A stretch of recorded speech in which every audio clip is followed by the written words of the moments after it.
Hello friends, आज हम करने जा रहे हैं सीटेट का पेपर। और ये सीटेट का पेपर वो ही दिसंबर 2021 का है, लेकिन भाषा जो है वो जो हिंदी भाषा को दूसरे नंबर पे लेता है। जैसे हमें 2 लैंग्वेज चुननी होती है, मैक्सिमम एक इंग्लिश लेते हैं, एक हिंदी लेते हैं, और जो भाषा को दूसरे रूप में हिंदी को चूज़ कर रहे हैं। और उर्दू भी होती है और उसमें संस्कृत भी होती है। तो जो दूसरे नंबर पर हिंदी को जो चूज़ कर रहे हैं उनके लिए ये था। तो इससे भी एक आइडिया हो जाता है आपको हिंदी पेडागोजी का, हिंदी के क्वेश्चंस का किस तरीके से प्रश्न आते हैं। तो इनको भी आप देख लीजिए। देखिए, आजकल विद्यालयों में प्रयुक्त प्रोजेक्टर की व्यवस्था स्मार्ट कक्षा शिक्षण में सहायक है। श्रव्य साधन के रूप में, दृश्य साधन के रूप में, खेल गतिविधि के रूप में, या श्रव्य दृश्य साधन के रूप में। देखिए, प्रोजेक्ट जो होता है वो श्रव्य दृश्य दोनों होते हैं, है ना।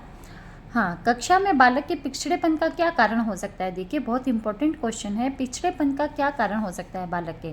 बालक का मेधावी होना, बालक का नटखट होना, बालक में हीन भावना होना, और बालक के प्रारब्ध का कारण। देखिए, मेधावी कोई भी बच्चा बुद्धिमान हो सकता है, कमज़ोर हो सकता है, नटखट हो सकता है। ये बच्चे की ये स्वाभाविक क्रियाएं हैं। और कभी कभी हर बच्चे में कभी ना कभी इस तरीके से हीन भावना भी आ सकती है, लेकिन बालक के प्रारब्ध के कारण ही वो पिछड़ सकता है। प्रारब्ध का मतलब होता है उसका कोई केस हिस्ट्री, उसकी कोई केस हिस्ट्री जिसमें पिछला कोई ऐसा कारण रहा हो जिसके कारण से उसके संवेगात्मक या फिर परिवार का या फिर कोई और मानसिक दबाव के कारण भी बालक के पिछड़ेपन का कारण हो सकता है। अच्छे मूल्यांकन की विशेषताएं हैं। मूल्यांकन के अंदर देखो, वैधता, विश्वसनीयता, वस्तुनिष्ठता और व्यापकता, ये क्वालिटी होनी चाहिए। अभी देखिए, पुनर्मूल्यांकन हो सकता है, लेकिन पूर्वाग्रह देखिए यहाँ पर गलत है। विभेदीकरण यहाँ पर गलत है। जीवन उपयोगी, लाभपरक, सिद्धांतपरक हो सकते हैं, लेकिन विभेदीकरण का मतलब हो गया डिस्क्रिमिनेशन, मीन्स भेदभावपूर्ण मूल्यांकन। लेकिन वो मूल्यांकन हमेशा वैध होना चाहिए, विश्वसनीय होना चाहिए, वस्तुनिष्ठ होना चाहिए और व्यापकता लिए हुए होना चाहिए। रोचक, भावपूर्ण, सुचितापूर्ण, रोचक नहीं हो सकता, भावपूर्ण, सुचितापूर्ण हो सकता है। प्राचीन काल में पाठ्य पुस्तक के लिए किस शब्द का प्रचलन था। वेद, पुराण और उपनिषद तो अपने आप में ही ग्रंथ हैं, लेकिन जो ग्रंथ है वो पुस्तक के लिए प्रचलित पहले से ही है। तो आप सीधे प्रश्नों की ओर जा सकते हैं। देखिए, जैसे हम सीधे प्रश्न की ओर आते हैं, समय को बर्बाद नहीं करते हैं, क्योंकि समय बहुत कीमती होता है। मुझे भी पता है, क्योंकि मैंने भी सीटेट को एक ही बार में क्लियर किया था। और बहुत अच्छे से अगर आप तैयारी करते हो तो आप कर सकते हैं। जहाँ धरती और आकाश मिलते हुए दिखाई देते हैं। अब देखो, ये पैरेग में भी ये शब्द आया है क्षितिज। जो क्षितिज का मतलब ये होता है जहाँ धरती और आकाश आपस में मिलते हुए दिखाई देते हैं।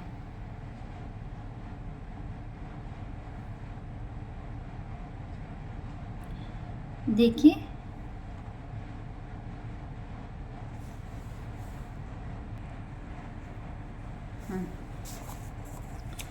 तो क्षितिज का मतलब होता है जहाँ पर धरती और आकाश आपस में मिलते हुए दिखाई देते हैं। उन्होंने सभी लोगों में ईश्वर के दर्शन किए। कौन सा, कैसा शब्द है ये। अब वैसे तो ईश्वर देखो, पर्टिकुलर अगर किसी एक ईश्वर के प्रति संकेत करते हैं तो ईश्वर एक व्यक्तिवाचक संज्ञा शब्द है, लेकिन यहाँ पर ईश्वर सबके लिए कह दिया तो ये जातिवाचक संज्ञा शब्द बन गया। उन्होंने अपने जन कल्याणकारी कार्यों से लोगों के दिलों में शासन किया। दिए गए वाक्य में कौन सा काल है तो ये भूतकाल ही, लेकिन भूतकाल के भी 6 भेद होते हैं। आसन भूतकाल वो होता है जो रिसेंटली हुआ है। रिसेंटली, आसन मतलब जो समीप में ही हुआ है। जैसे मैंने अपना होमवर्क पूरा कर लिया तो वो रिसेंटली हुआ, है ना। संदिग्ध भूतकाल में संशय होता है कि वो भूतकाल में कार्य संपन्न हुआ या नहीं। पूर्ण का भूतकाल में, जैसे हम विद्यालय गए थे, था, थे, थी, ऐसा आता है। लेकिन उन्होंने पूरी तरीके से दिल में शासन किया, ये क्या है, सामान्य भूत का उदाहरण है। तिरस्कृत संधि का विच्छेद क्या होगा। तिरह प्लस कृत, यहाँ पर विसर्ग संधि हुई है।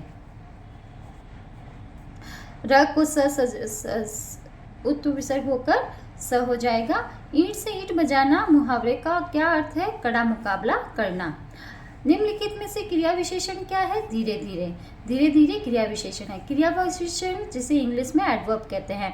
किस तरीके से, टाइम एडवर्ब होती है, जैसे है ना, समय का, काल का, और कालवाचक क्रिया विशेषण, रीतिवाचक क्रिया विशेषण, ये रीतिवाचक क्रिया विशेषण का उदाहरण है।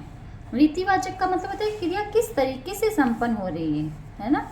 को कारक चिन्ह कहाँ पर आता है, को कारक चिन्ह कह दो, चाहे को परसर्ग चिन्ह कह दो इसे, तो ये कहाँ पर आता है, कर्ता ने कर्म को, एक तो कर्म में आता है, कर्म यहाँ पर भी है, ये दो तो कट हो गए। करण से संप्रदान के लिए, अब संप्रदान के लिए, किसी के लिए या किसी को देना, तो संप्रदान और कर्म दोनों हो सकते हैं। ये देखिए, भाषा शिक्षण में कौन सी विधि प्राथमिक विद्यालय के बच्चों के लिए नितांत व्यर्थ है। अब भाषा शिक्षण करवाने के लिए डाल्टन पद्धति बिल्कुल सही है, क्योंकि इसमें वर्णों के टुकड़े करके पूरा वर्ण शब्द समझाया जाता है। प्रोजेक्ट प्रणाली सही है, किंडरगार्टन पद्धति सही है, लेकिन मॉन्टेसरी पद्धति जो है, मैंने आपको पहले ही कहा था, इसमें 1 से 7 तक के वर्षों के लिए ही है, जबकि प्राथमिक क्लास से कहाँ से शुरू होती है, 7 से 12 कह दो, है ना, 7 से 15 वर्ष तक भी कह सकते हैं, 7 से 12 वर्ष तक कह सकते हैं प्राथमिक विद्यालय। लेकिन 1 से 7 तक मॉन्टेसरी पद्धति, जहाँ पर हमें सेंस ऑर्गन्स के माध्यम से हमें टच के फील के माध्यम से चीज़ें सिखाई जाती है, वो मॉन्टेसरी पद्धति है। तो भाषा शिक्षण में प्राथमिक विद्यालय का पूछ लिया ना, तो प्राथमिक विद्यालय में ये नितांत व्यर्थ है। भाषा शिक्षण में संरचनात्मक उपागम का अर्थ है, कंस्ट्रक्टिव नॉलेज का क्या अर्थ है। देखो, कविता का पाठ करवाना रोड सिस्टम हो गया, श्रुतलेख लिखवाना, कोई कंस्ट्रक्टिव नॉलेज नहीं हो रहा है इसमें। लेकिन मूल संरचना, भाषा की मूल संरचना सिखाना, है ना, वाक्य रचना सिखाना, मूल संरचना सिखाना, ये सब क्या है, संरचनात्मक उपागम का उदाहरण है। आगे चलते हैं। देखिए, यहाँ पर एक कविता का अंश है। वीति विभावरी जागरी, अंबर पनघट में डुबो रही, तारा गट उषा नागरी, खग कूल कूल सा बोल रहा, किसले अंचल का डोल रहा, लो यह लतिका भी भर लाई, मधु मुकुल नवल रस गागरी, अधरों में राग आमंद पिए, अलकों में मलयज बंद किए, तू अब तक सोई है रे आली, आंखों में भरे विहागरी।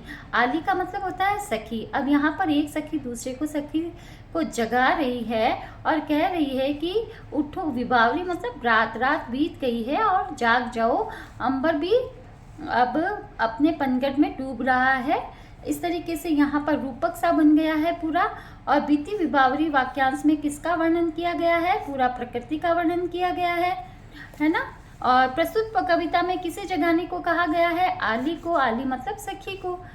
और पंक्तियां में 1 से 4 में कौन सा नाद सौंदर्य अभिव्यक्त हुआ है। देखो, नाद सौंदर्य जहाँ पर होता है ना, नाद सौंदर्य की बात आ जाती है, वहाँ पर देखो, जैसे खग कूल कूल सा बोल रहा, कूल कूल रिपीटेशन जहाँ होता है, वहाँ पर क्या होता है, नाद सौंदर्य होता है, जहाँ पर हमें पढ़ने में नाद उत्पन्न हो रहा है। मधु मुकुल नवल रस गागरी। अब मधु मुकुल, मुकुल का मतलब होता है अधखिला फूल, छोटा फूल, अधखिला फूल जिसमें मधु रस है, और उसको रस गागरी का उस पर आरोप कर दिया है, जिसमें रस गागरी, गागरी का मतलब होता है छोटी मटकी, है ना, गागरी, गगरी, है ना, गगरी जिसे कहते हैं, जिससे मतलब छोटा सा पात्र जैसे, और उसको बंद खिले अधखिले फूल को यहाँ पर मटकी का रूपक आरोप कर दिया है। तो यहाँ पर रूपक अलंकार है, जहाँ पर उपमान पर उपमेय का आरोप कर दिया जाता है। संपूर्ण कविता में उद्बोधन है निष्क्रियता से सक्रियता की ओर। देखिए, प्रकाश से अंधकार की ओर नहीं, अंधकार से प्रकाश की ओर जाने का है। स्वर से सन्नाटे की ओर नहीं, सन्नाटे से स्वर की ओर जाने का है। गति से स्थिरता की ओर नहीं, स्थिरता से गति की ओर जा रहा है। ये तीनों गलत बातें हैं। निष्क्रियता से सक्रियता की ओर मतलब पैसिव से एक्टिव की ओर जाना है। वाचन संबंधी निदानात्मक परीक्षा के परिणामों में किसके प्रयत्न महत्वपूर्ण रहे हैं। देखो, निदानात्मक होता है एक तो परीक्षा परिणाम, एक होता है उपचारात्मक। अब हमारे अगर परिणाम अगर विपरीत आते हैं तो हम उसको या तो उपचारात्मक कर सकते हैं, मतलब हम उस पर किसी न किसी तरीके से उसका एनालिसिस करते हैं और फिर उस पर हम वर्क करते हैं कि कहाँ कहाँ कमी रह रही है। एक तो वो उपचारात्मक हो गया, और निदानात्मक है जो डॉक्टर प्रेसी के प्रयत्न हैं। डॉक्टर प्रेसी ने इस पर प्रयत्न किया है जहाँ पर समस्या को, जहाँ पर लर्निंग डिफिकल्टी को निदान किया जाता है, मतलब समस्या से ही पूरी तरीके से पूर्ण उसका निदान किया जाता है। वाचन की निदानात्मक परीक्षा में यांत्रिक यथार्थता को मापने के लिए बेलार्ड की परीक्षा में कितने सामान्य शब्द हैं जिनको पढ़ने के लिए 1 मिनट का समय निर्धारित किया गया है। तो वो ये फैक्चुअल क्रॉस क्वेश्चन है, 158 शब्द है वो। अब इस तरीके के प्रश्न को आपको याद रखने होंगे। लेकिन ज़्यादा कठिन नहीं है, बहुत परीक्षाओं में रिपीटेड होते हैं। और आप 2-3 ऐसे पेपर करते हो, 4-5 पेपर ऐसे करते हो, तो आपको इस तरीके से प्रश्न की प्रकृति भी समझ में आ सकती है। लेखन की शिक्षण विधि में पेस्टालॉजी विधि है। लेखन की शिक्षण विधि में पेस्टालॉजी विधि वही है जिसमें मैंने आपको कहा था कि किसी शब्द को जैसे क, म, ल तोड़ तोड़ कर बताया जाता है, छोटे खंड करके उन खंडों का योग करके फिर आपको कोई शब्दों का ज्ञान, कोई कॉम्प्रिहेंशन पार्ट ये सिखाया जाता है। तो वर्णों के छोटे टुकड़े करके खंडों को योग करके जो आपको लिखने की शिक्षा दी जाती है, लिखने की आपको टीचिंग मेथड यूज में लिया जाता है, वो पेस्टालॉजी विधि है। संरचनात्मक उपागम में शिक्षण में एफ.जी. फ्रेंच ने 3 सिद्धांत दिए हैं। एफ.जी. फ्रेंच ने कंस्ट्रक्टिव नॉलेज पर 3 सिद्धांत दिए हैं, वो है अक्षरों की बनावट पर बल, भाषाई आदतों पर के विकास पर बल और वाचन पर बल। मतलब भाषा की अक्षरों की बनावट पर बल और भाषाई आदतों के विकास पर बल और वाचन पर बल। इस विधि में अध्यापक स्वयं ही नाटक करता है। अब देखो, अब नाटक प्रणाली की, नाटक की, अब हम ये हिंदी पढ़ रहे हैं और हिंदी के अंदर नाटक, कहानी आदि सब होते हैं। तो नाटक के अंदर ये विशेष बात रखना जहाँ पर अध्यापक ही अपनी भूमिका निभाता है, अध्यापक स्वयं ही नाटक का वाचन करता है और स्वयं ही नाटक के पात्रों को उतार चढ़ाव करके अभिनय करता है, वो हमेशा आदर्श नाट्य शैली होगी जहाँ पर अध्यापक होगा आदर्श के रूप में, है ना। व्याख्या प्रणाली नहीं होगी, रंगमंच अभिनय प्रणाली नहीं होगी, संयुक्त प्रणाली नहीं होगी। रंगमंच अभिनय प्रणाली में तो छात्र भी एक्टिव होते हैं, है ना। यहाँ पर सिर्फ देखो शिक्षक ही अध्यापक स्वयं ही नाटक का वाचन कर रहा है। तो यहाँ पर जहाँ पर अध्यापक ही पूरी भूमिका में है वो आदर्श नाट्य प्रणाली होगी। जिस वाक्य में किसी, देखो जहाँ पर अध्यापक ही व्याख्यान शैली में है वो भी आदर्श व्याख्यान शैली होगी। वह जहाँ पर अध्यापक की बात आ जाए ना वो सारा आदर्श में जाएगा। जिस वाक्य में किसी काम या बात का होना पाया जाता है, जो सिंपल सेंटेंस होते हैं, जैसे सूरज पूर्व दिशा में उदय होता है, वो होते हैं विधानवाचक शब्द।